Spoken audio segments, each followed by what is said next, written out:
Hi, hello. Welcome to 5th generation hobby shop. I have here the 2011 high kappa T-Rex na may full automatic. So this is the 2011 high kappa with full automatic. This is the unit of Sir Richard of Batangas, sir. Shout out sa inyo dyan. So ito na yung unit nyo, sir. This is the box. And WE. Made in Taiwan. Full O2. Silver slide black frame. Isa na natin. Owner's manual.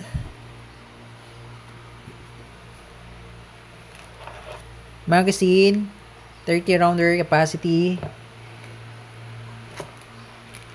Mounting plate for red dot optic.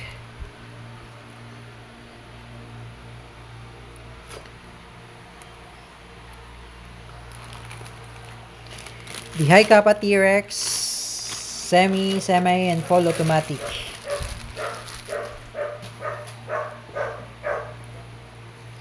Ayan. Manual safety sa kabila, yung selector switch for semi and full. Okay, pagka full, down. Pag up, semi. Pag down, full. Full automatic. Pag up, semi. Okay, sa kabila, manual safety. Ayan. Working, down, fire. Okay. Up, safety, down, up, safety, down, fire. Okay. So, hindi siya ambidextrous kasi may full automatic siya. Yung sa kabilang side, yun yung switch para sa full O2 and semi O2. Ito naman yung manual safety. So yung manual, yung semi-automatic version, ambidextrous manual safety yun kasi wala siyang full automatic. Okay. But for this one, hindi siya naka-ambidextrous. Fiber optic sight, adjustable elevation with the markings, serrations on top, cut on slide, serrations on front, serrations on rear, stippled grip, magwell, beaver tail safety, so working din yan.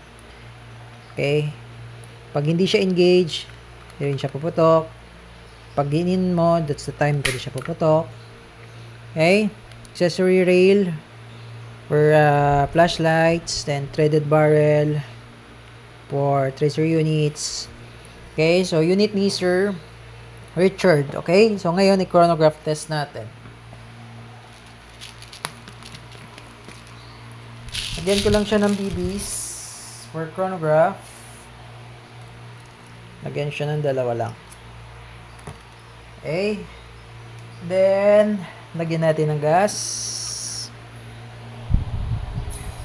1, 2, 3. Okay.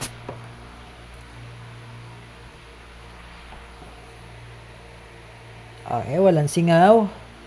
Ngayon, chronograph test tayo. Set lang natin sa 0.2. Kasi nakaset siya sa 4.5 mm.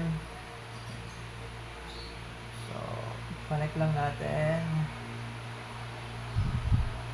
Okay, so ayan, nakaset na siya.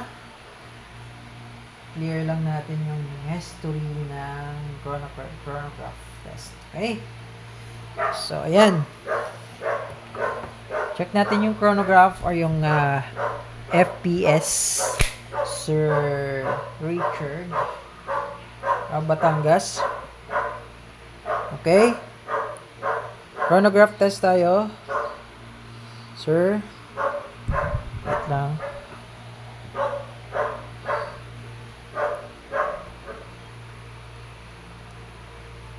Ayan. Okay. So, check natin yung chrono. Kung ilang FPS. Firing. 359.1. Ayan. 359.1. Ayaw mag-focus. Ayan. 359.1. Okay. Next. Firing. Hindi nabasa. Hindi niya nabasa yung isa.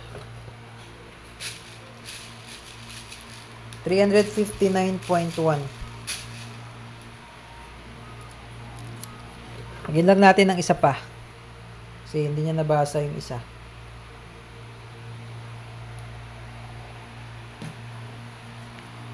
Okay. 359.1. Firing. 324.0. Okay.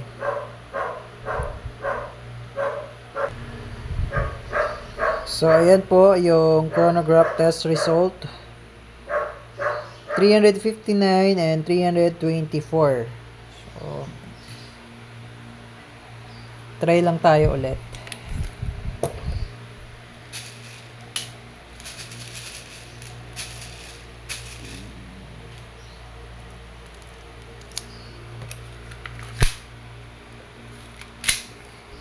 Okay, firing. 352.6. 346.6. Okay, so medyo magalaw lang yung chronograph natin kanina kaya nagbabago. Yan, 352.6 then 346.6. Okay? Sir Richard of Batangas. Ngayon, test natin yung full automatic. Okay, lalagyan ko lang siya ng more BBs para matest natin yung full automatic. Okay? Okay, Sir Richard of Batangas. This is the 2011 High Kappa TRX with semi and full automatic. Testing. Semi-automatic. Firing. Okay, now switch to full automatic. Down mo lang yung switch, selector switch. Firing. Okay, open slide, open chamber, release the magazine for safety. Then, yung slide, pull back mo lang ng konti. Then, the slide stop, slide release, push down, then release. Okay, hammer down. Okay, Sir Richard of Batangas, your High Kappa 2011 TRX with semi and full automatic. Okay na po, ready to ship. If you have more question, message lang sa aming Facebook page, 5th Generation Hype Shop. Thank you, sir, and God bless.